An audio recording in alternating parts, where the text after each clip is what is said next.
The spiritual awakening process isn't always easy, and we can go through some difficulties when we're first awakening. But there's also a lot of misinformation out there about spiritual awakenings, including some really pervasive myths that can block your spiritual growth if you believe them.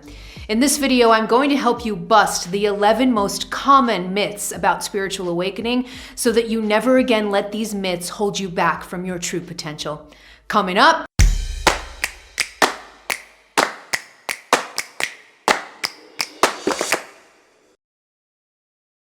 hello, beautiful soul.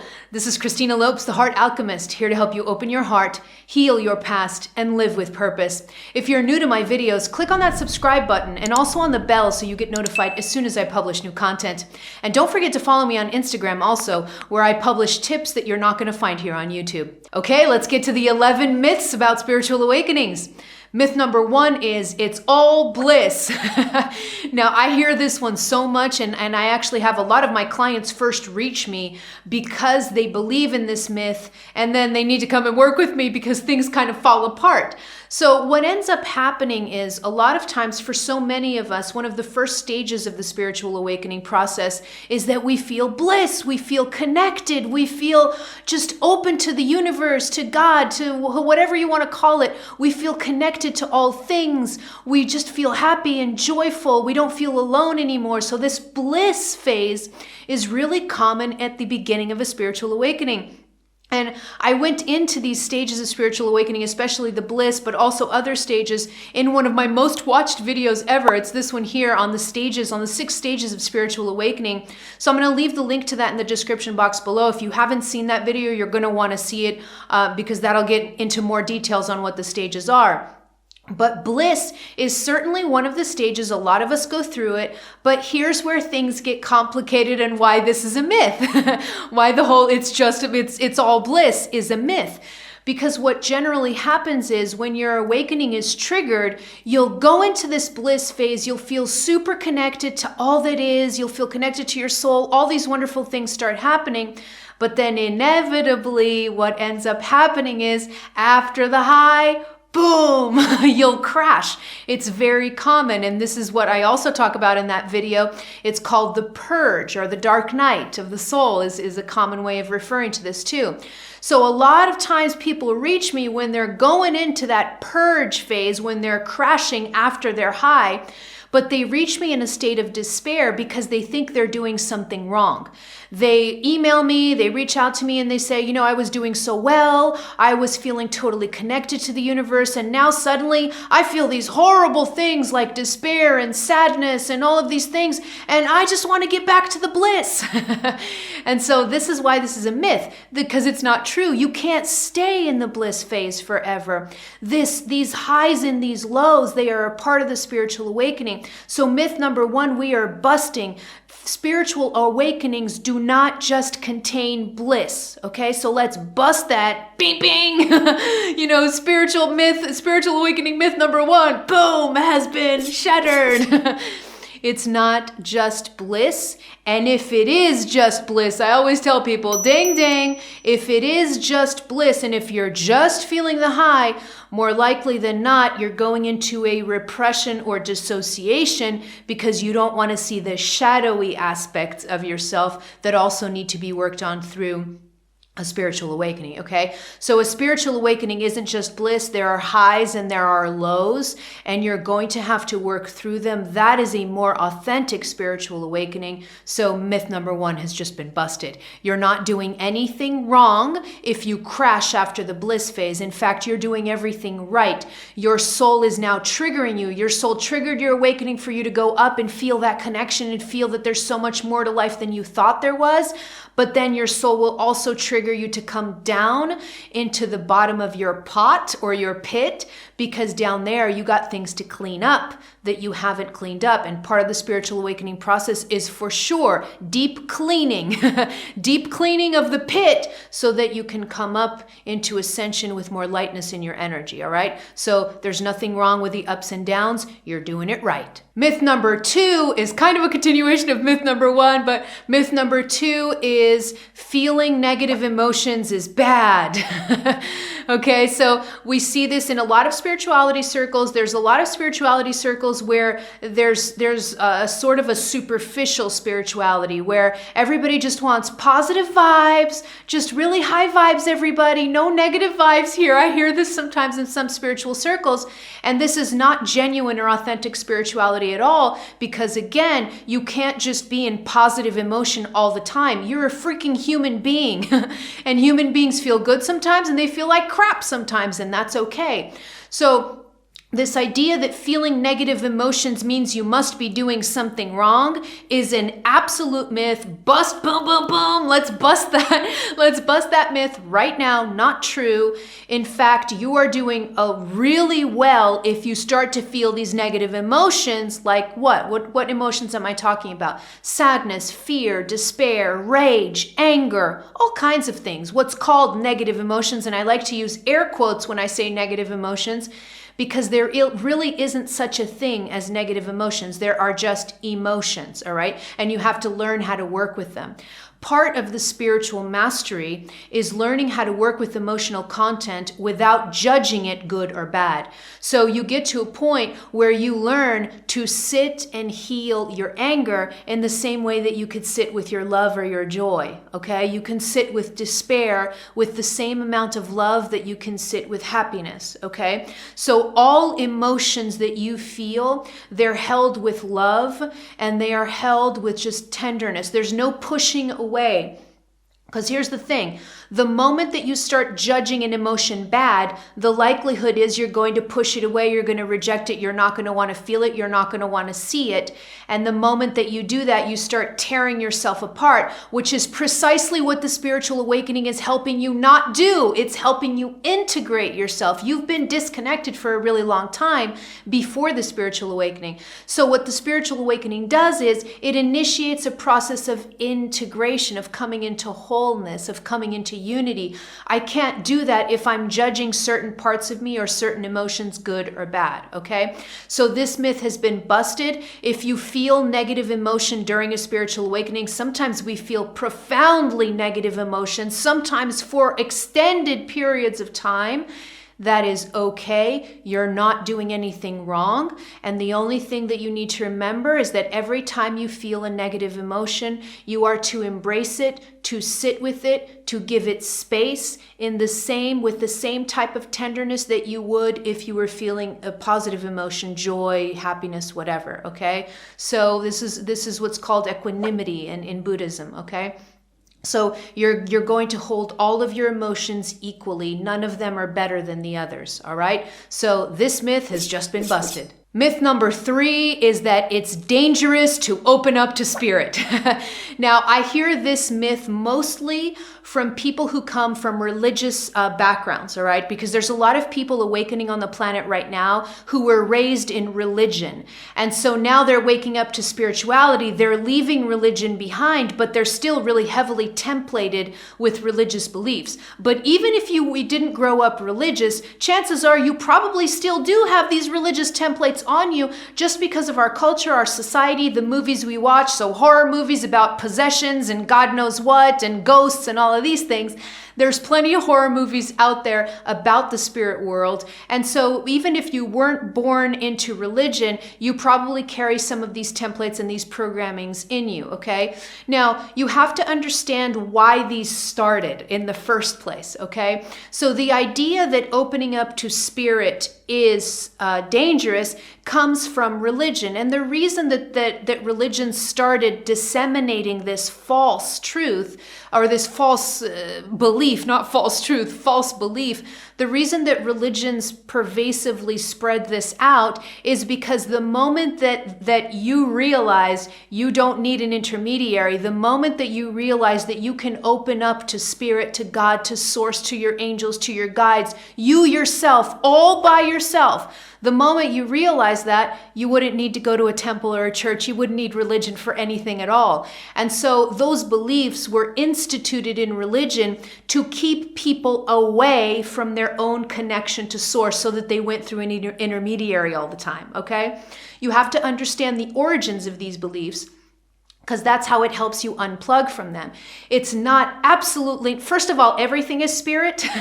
Everything is spirit. So, me looking at you right now, my body's spirit, the world is spirit, a rock is spirit, a tree is spirit, everything is spirit. So you're always connected to the spirit world, always, because you are in the spirit world. This is all spirit world. But what's meant by this myth is that when you start to open up to your guidance, to your angels, to God, to whatever, that there's a danger that you can invite in some demons or bad spirits or whatever the heck is out there. There's so much misinformation around this, and this really riles me up because this myth has been so detrimental to all of us for thousands of years. This has been going on, okay? And here's one thing that I want to leave with you, and this is super important in being able to bust this myth once and for all. And that is that you have to realize that although there are lots of things out in the spirit world, so there are really elevated beings and there are really dense beings, what would be called shadow beings, there's all kinds of things in the same way that there's all kinds of people, races, genders, all kinds of things going on the planet. There's also a lot of things going on in the realm of spirit. But the one thing that you always have to remember, and this is again something that religion does not teach you, the one thing you have to remember is that you are, never forget this, I'm gonna keep saying this until the day I die, you are a sovereign being, okay? Let me repeat that again. You are a sovereign being, meaning that your free will cannot be violated. This is a free will universe. It cannot be violated. And that means that when I open up to the spirit world, that intention to open to my guides, to God, to my source, to whatever, that intention, that pure-hearted intention standing in my sovereignty is absolutely not inviting demons and bad ghosts and whatever. I can't. This is all hogwash, okay? So don't be afraid. It's not dangerous to open up to the spirit world. In the past, it is true that in the past, when we used to live in lower levels of consciousness, there were a lot of shenanigans going on. Black magic, voodoos, all kinds of things going on. But you have to remember that we were all willingly participating in that type of spirituality in those days because that was the level of consciousness that we were at, which was really low. So really, even back in the day when we were being cursed by our neighbors or whatever, we were willingly participating in that consciousness because we allowed our sovereignty to be given away. We were in victim consciousness, okay? But now, no more. No more. You are a sovereign being who's waking up to the fact that you have always been a sovereign being, that the spirit world cannot impinge on you. The spirit world cannot manipulate you. The spirit world has no power over you unless you give it power, okay? So your sovereignty and your intention to connect with the spirit world is going to bring to you what you want. So if you want to connect to your guides, to the highest possible ascended energy, that's what you're going to connect to. You're not going to connect to anything else because you just stated, I want to connect to the highest possible energy. Now, if you say I want to connect to the lowest possible energy, sure, go at it. But why would you do that, right? So again, it is not dangerous to connect to the spirit world because you are a sovereign being. Your soul knows what it's doing. There's nothing to be afraid of. Start opening up to your guides, to your spirits, to your higher self. Start opening up because in doing this, your life will change and you will be more on your soul path than ever before. Myth number 4 is that an awakening is linear. Okay, so what do I mean by this? So usually when people wake up, when they're first learning about spiritual awakenings, they'll usually have that momentary, that bliss where they feel really connected, everything feels wonderful. And then they believe that once they wake up, everything's going to be uphill from there, right? Like your vibration is just going to keep going up and up and up in a nice little line. That's not really what happens. So this is kind of a continuation of the first myth that I talked about. Spiritual awakenings are not this nice, neat line sloping upwards and you just keep going up and up and up in your vibration and that's the way it is. That would be really boring. That's not the way that life works. Life is messy, right? And spiritual awakenings are messy too. So a spiritual awakening, the way that I'd like you to see a spiritual awakening is that instead of being this line sloping upwards in a nice really neat fashion. A spiritual awakening is more like a freaking roller coaster. So roller coasters go up and then they come down and then they go up and then they come down. A roller coaster. So if you've ever been on a roller coaster, you know how exciting those things are, right? And so that's what a spiritual awakening really is. There are ups and there are downs. So if you're in your spiritual awakening and you just hit the top of your up and then you're dipping down, don't worry. You don't need to emailing me saying that, oh my God, I'm doing something wrong. You are not doing anything wrong. Again, I'm going to reinforce spiritual awakenings have ups and they have downs, and they have ups and downs if you're doing it right. Okay. Now you will always know if someone is having a more superficial spiritual awakening because they'll just keep telling you that their life is so wonderful. They've never felt so good in their life. Oh, everything is so wonderful. My life is so beautiful. If you hear someone saying that about their spiritual awakening, more likely than not, they're on the superficial level of awakening and they haven't gone through the lows that are also necessary in order to clean out the basement, to clean out your subconscious mind. That cleaning process needs to take place. So if people around you are telling you that their life is just so wonderful, either they're not being authentic with you or they're just going through a more superficial spiritual awakening. There's nothing wrong with that. Eventually they will also go through the lows because those are necessary. But don't feel bad if you find yourself going through the ups and downs. Again, myth busted. All right. Spiritual awakenings are not linear. They're like roller coasters. Myth number 5 is that life gets easier after an awakening. So this one here, I'm not going to put a full-blown busted animation because this one is partially, there's a tiny bit of truth to this, so I can't completely bust this one, but there's just a tiny little bit of truth to this, okay? So what I mean by this is that when you awaken, when you go through a spiritual awakening, and you go through that bliss, and then eventually you start to crash, one of the telltale signs of a spiritual awakening, especially in the initial phases, is that you start to lose things. You have sometimes really difficult endings. So you can lose your job, you can lose your relationship, you can lose your house, you can lose money, you can lose, all kinds of things can happen. You can lose friendships. All kinds of things happen because one of the goals of the spiritual awakening is to shake your energy into new energy. And of course, the moment that I shift my energy, my whole reality around me must shift, okay? And so it's very common for during a spiritual awakening for you to have really difficult moments of, relationships ending. That's what happened to me. I had a, like a triple whammy going on here. I had my marriage ended. I changed countries. I changed careers, all kind of at the same time, all right? And I hear from so many thousands of people who say that they go through the same thing. Sometimes it's not as dramatic as that. So sometimes people will have spiritual awakenings and they'll change one thing and then they'll move forward and then they'll change another thing and then they'll move forward. It doesn't have to be as intense as it was with me. But the point here is that, if you think that your life is going to just become all roses and easy after a spiritual awakening, that's not true. Because a lot of times, I want you to remember what a spiritual awakening is doing for you, okay? Because it's doing something for you. What it's doing for you is essentially think of a spiritual awakening as aligning you with your true soul path. I love that description of a spiritual awakening. It's aligning you with your true soul path. Doesn't that sound and feel so good to you? Because that's what it's doing. That's what it's doing. For so long, when we're sleeping, we can go off on this path that the soul doesn't really particularly want. The soul wants to go over here.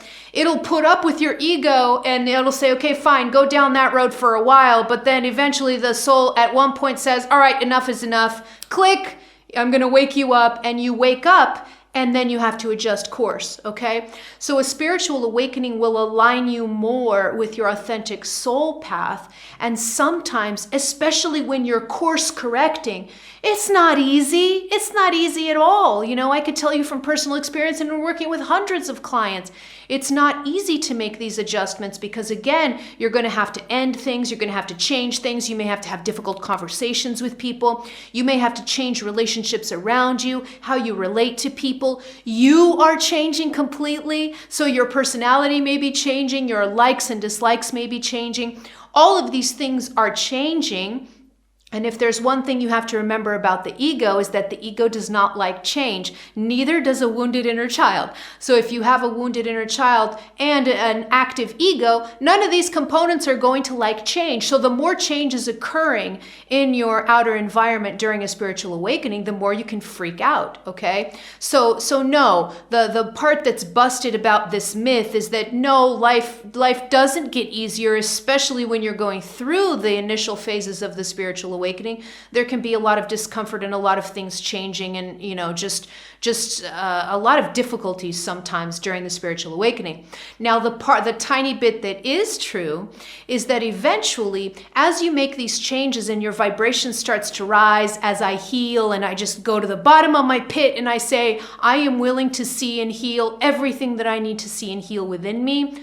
The moment that I say that, I'm going to go deep down into these lower chakras, into the pit of my subconscious mind. I do all this healing work. My vibration starts to ascend and ascend and ascend. And I start to move more in alignment with my soul. The more that I do that, the easier my life gets, because now I'm not fighting against my soul. When I'm fighting against my soul and my mind is going, I want to do this. This is what I'm supposed to be doing. When I'm fighting against my soul, life can be really difficult. When I align with my soul, yeah, there can still be some difficult moments in my life that I go through. So just because you're having a spiritual awakening doesn't mean your life is going to be filled with roses all the time. You're still human, here to be in a human experience. But it is true that life gets easier in general simply because I'm now walking side by side with my soul instead of fighting against it. Myth number 6 is it's all about vibration. Okay, so this one, I'm going to put the busted. I'm going to start right with the busted, because this one, I have a little, this one sometimes riles me up a little bit, because I get this a lot from people who have been studying the law of attraction, and they're really into the law of attraction. The law of attraction is all over the place in spiritual circles. They're really into the law of attraction, and they're going through their spiritual awakening. And it sounds really wonderful to believe that it's all about your vibration. And it is true to a certain extent that your vibration contributes. It's really important in the creation of your reality. I will not deny that. That is true. In fact, a lot of my videos, I talk about, that's why I'm helping you heal, right? When you heal, when you start healing, your vibration naturally ascends. So it is true to a certain extent. Ding, ding. We can't look at these things in absolutes. It is true that your vibration, the overall vibration of your being, is important in the creation of your reality. But important doesn't mean it's all about your vibration. It is not. And if you believe it is, this is a very self-centered, egotistical way of believing and seeing how the world is. It's still the ego. It's still the ego, okay? Because the truth is, you are a very powerful spiritual being. You co-create your reality. And I use the word co-create because it's important. Co-creation means I participate in the creation of my reality. It doesn't mean I'm doing it all by myself, okay? So although your vibration is very important, there are still enormous complexity in the whole system. You are still operating, for example, with your astrological map. You are operating under your numerology that your soul chose. You're operating under enormous cycles, karmic cycles that your soul chose to go through. There are so many things happening that you're not aware of, and you have chosen as a soul to participate in these various moving parts at the same time. So vibration is one of those moving parts, okay? And I'll give you an example of how this works so that you never forget this, okay? So when I started teaching, I focused a lot on vibration, and within myself, I was trying to focus a lot on vibration. The belief was, the higher my vibration, the more wonderful things I attract to me. The lower my vibration is, the worse the things I attract to me. Okay, that's the general understanding of this. Except funny things started to happen in my life. So sometimes I'd have my vibration really high and bad things would still happen to me. And I started to, what's going on here? Sometimes this is when I really understood the cycles, the karmic cycles of life.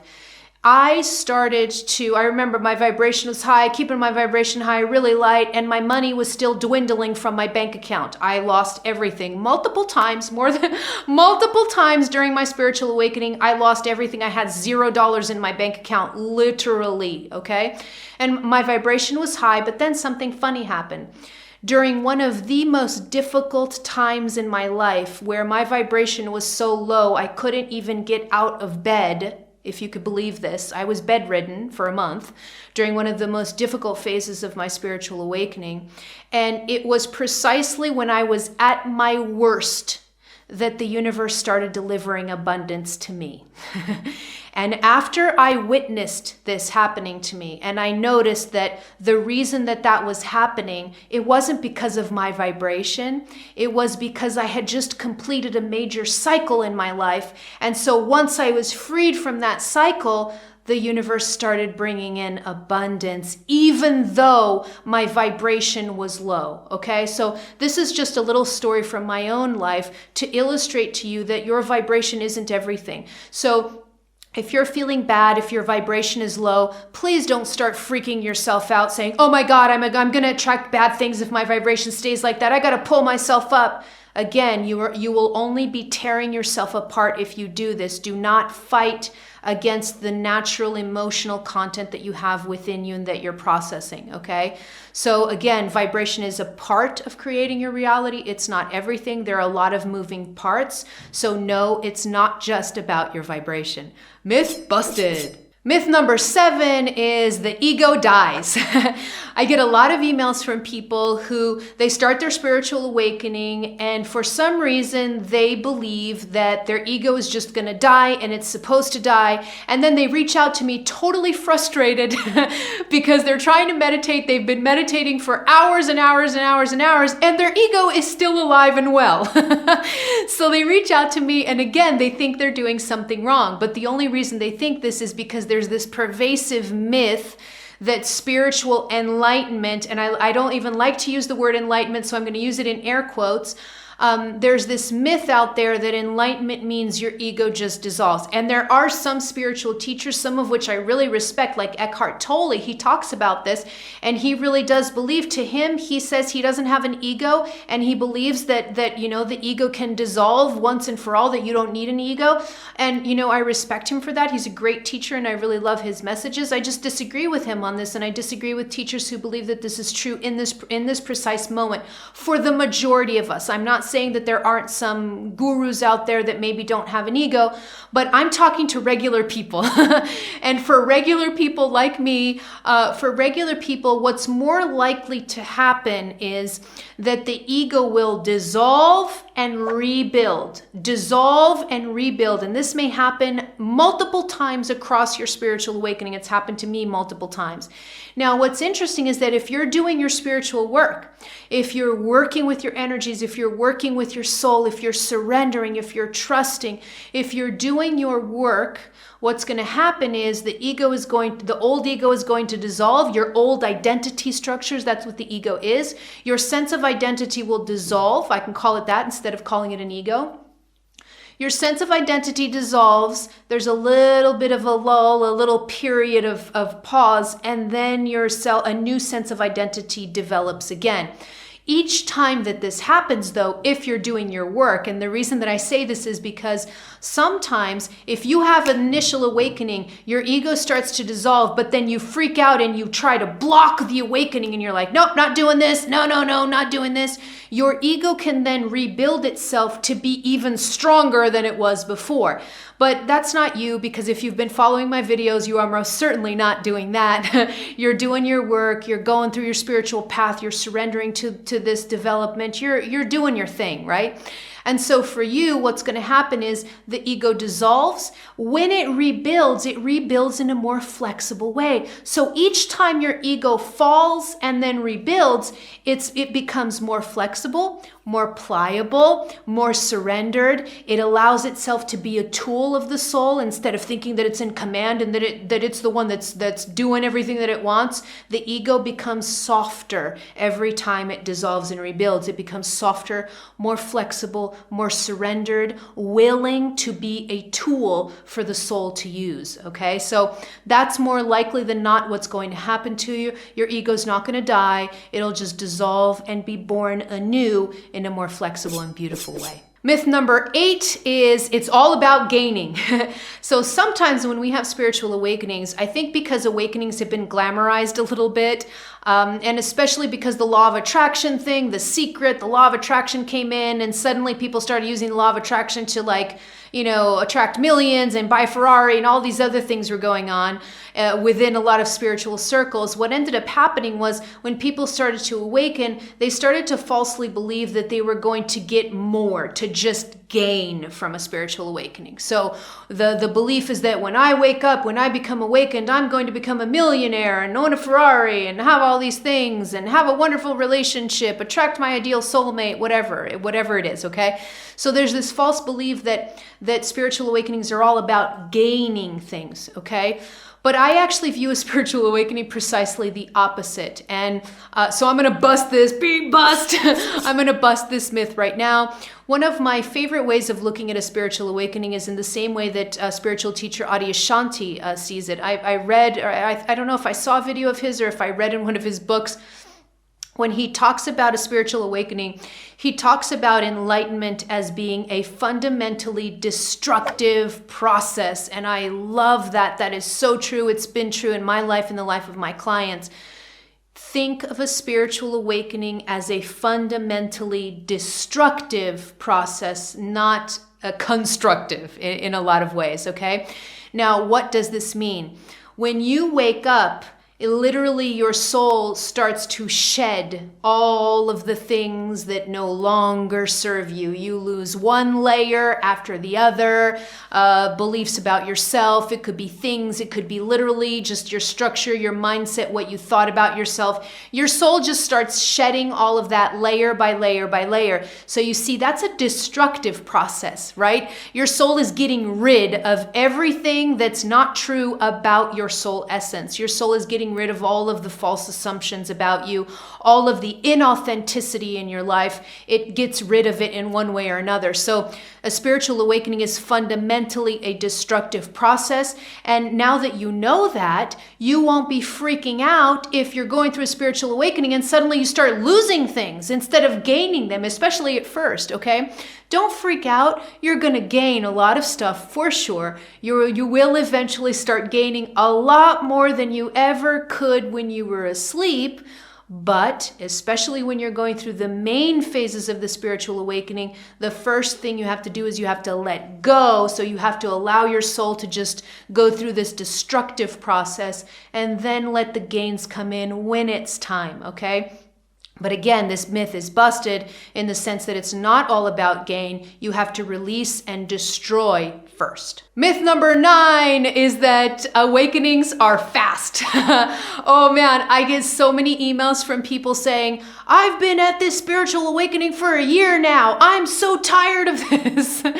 Oh man, let me tell you. Okay, so let's bust this myth right now. Spiritual awakenings are not quick processes, okay? The only reason that we want things to constantly go fast is because we have this westernized way of seeing things where everything has to be done now or yesterday, okay?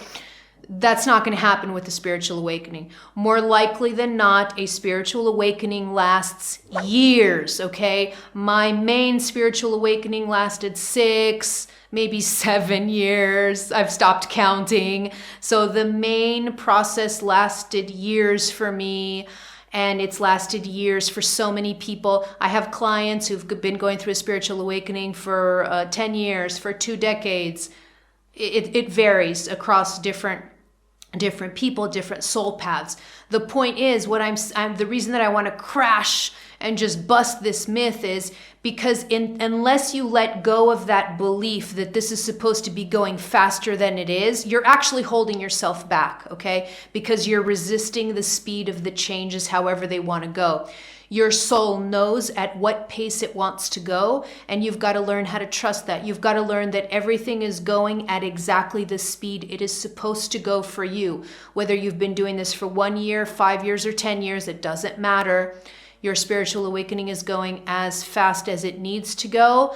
But I wanted to bust this idea that it's going to be really short, and if it's not short, you're doing something wrong. You are absolutely not doing something wrong. Again, I'm going to leave a time frame. In general, spiritual awakenings for the majority of us last years, okay? So, myth busted. Myth 10 is that it can be stopped. Woo, wow, this one's tough.